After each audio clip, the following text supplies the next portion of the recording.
গল্প পেটুক, লেখক সুকুমার রায়। হরিপদ, ও হরিপদ। হরিপদর আর সাড়াই নেই। সবাই মিলে এত চেঁচাচ্ছে, হরিপদ আর সাড়াই দেয় না। কেন? হরিপদ কালা নাকি? কানে কম শোনে বুঝি? না, কম শুনবে কেন, বেশ দিব্যি পরিষ্কার শুনতে পায়। তবে হরিপদ কি বাড়ি নেই? তা কেন? হরিপদর মুখে ভরা ক্ষীরের লাড়ু, ফেলতেও পারে না, গিলতেও পারে না। কথা বলবে কি করে? আবার ডাক শুনে ছুটে আসতেও পারে না, তাহলে যে ধরা পড়ে যাবে। তাই সে তাড়াতাড়ি লাড়ু গিলছে আর জল খাচ্ছে। আর যতই গিলতে চাচ্ছে ততই গলার মধ্যে লাড়ুগুলো আঠার মতো আটকে যাচ্ছে। বিষম খাবার জোগাড় আর কি। এটা কিন্তু হরিপদর ভারী বদভ্যাস। এর জন্যে কত ধমক, কত শাসন, কত শাস্তি, কত সাজাই যে সে পেয়েছে, তবু তার আক্কেল হলো না। তবু সে লুকিয়ে চুরিয়ে পেটুকের মতো খাবেই। যেমন হরিপদ তেমনি তার ছোট ভাইটি। এদিকে পেট রোগা, দুদিন অন্তর অসুখ লেগেই আছে, তবু হ্যাংলামি তার আর যায় না। সেদিন শাস্তিটা একটু শক্ত রকমের হয়, তারপর কদিন ধরে প্রতিজ্ঞা থাকে, এমন কাজ আর করব না। যখন অসময়ে অখাদ্য খেয়ে রাত্রে তার পেট কামড়ায়, তখন কাঁদে আর বলে, আর না, এইবারেই শেষ। কিন্তু দুদিন না যেতেই আবার সেই এই তো কিছুদিন আগে পিসিমার ঘরে দই খেতে গিয়ে তারা জব্দ হয়েছিল। কিন্তু তবু তো লজ্জা নেই। হরিপদর দাদা ভাই শ্যামাপদ এসে বলল, দাদা শিগগির এসো। পিসিমা এই মাত্র এক হাঁড়ি দই নিয়ে তার খাটের তলায় লুকিয়ে রাখলেন। দাদাকে এত ব্যস্ত হয়ে এই খবরটা দেওয়ার অর্থ এই যে পিসিমার ঘরে যে শিকল দেওয়া থাকে, শ্যামাপদ সেটা হাতে নাগাল পায় না, তাই দাদার সাহায্য দরকার হয়।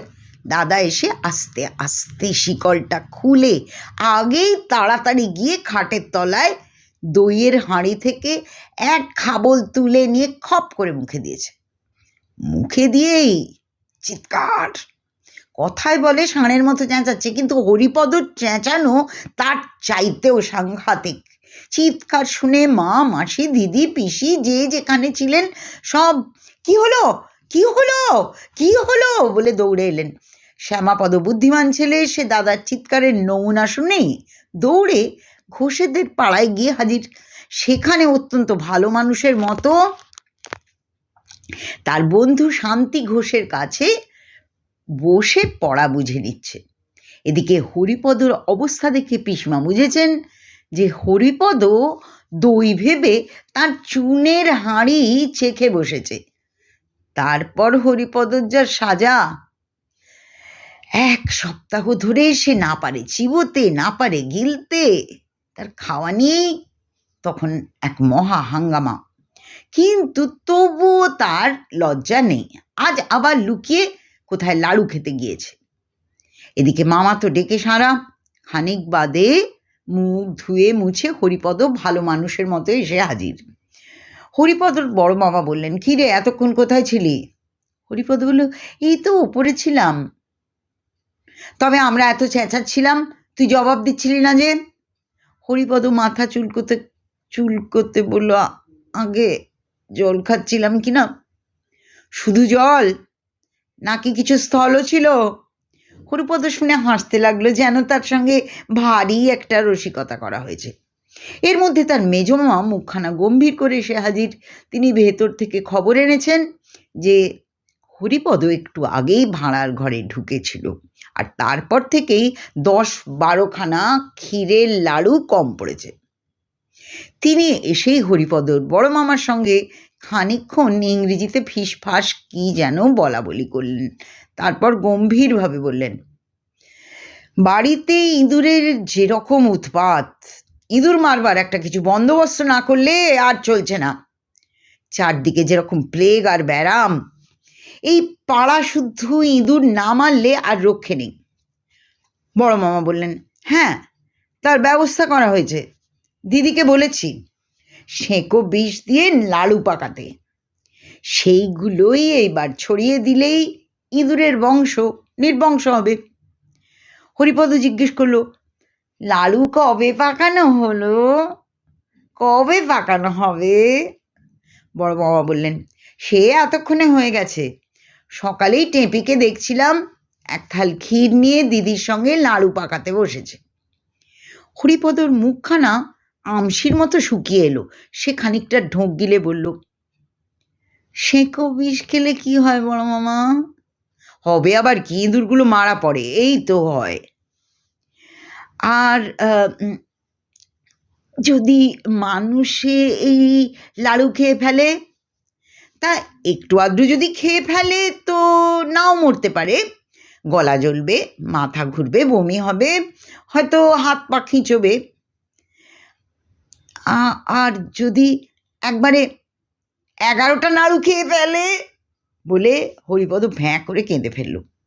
তখন বড় মামা হাসি চেপে অত্যন্ত গম্ভীর হয়ে বললেন, বলিস কি রে, তুই খেয়েছিস নাকি? হরিপদ কাঁদতে কাঁদতে বলল, হ্যাঁ বড় মামা, তার মধ্যে 5টা বড় ছিল। তুমি শিগগির ডাক্তার ডাকো বড় মামা, আমার কিরকম গা ঝিমঝিম, গা বমি বমি করছে।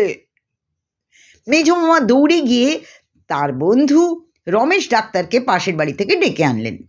তিনি প্রথমেই খুব একটা কড়া রকমের তেতো ওষুধ হরিপদকে খাইয়ে দিলেন। তারপর তাকে কি একটা শুঁকতে দিলেন। তার এমন ঝাঁঝ যে বেচারার 2 চোখ দিয়ে দরদর করে জল পড়তে লাগলো। তারপর তারা সবাই মিলে লেপ কম্বল চাপা দিয়ে তাকে ঘামিয়ে অস্থির করে তুললেন। তারপর একটা ভয়ানক উৎকট ওষুধ খাওয়ানো হলো।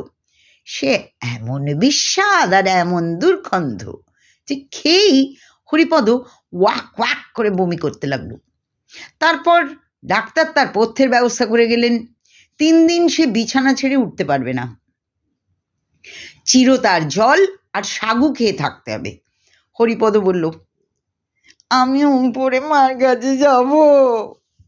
ডাক্তার বললেন, না, যতক্ষণ বাঁচবার আশা আছে ততক্ষণ নড়াচড়া করে কাজ নেই, ও আপনাদের এখানেই থাকবে। বড় মামা বললেন, হ্যাঁ, মার কাছে যাবে না আরও কিছু? মাকে এখন ভাবিয়ে তুলে তোমার লাভ কি? তাকে এখন খবর দেওয়ার কিছু দরকার নেই। 3 দিন পরে যখন সে ছাড়া পেল, তখন হরিপদ আর সেই হরিপদ নেই। সে একেবারে বদলে গেছে।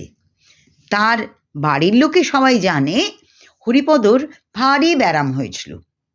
তার মা জানেন যে বেশি পিঠে খেয়েছিল বলে হরিপদর পেটের অসুখ হয়েছিল।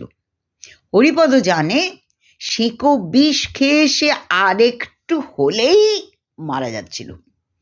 কিন্তু আসল ব্যাপারটা যে কি তা জানেন কেবল হরিপদর বড় মামা আর মেজো মামা, আর জানেন রমেশ ডাক্তার। আর এখন জানলে তোমরা, যারা এই গল্প শুনছো।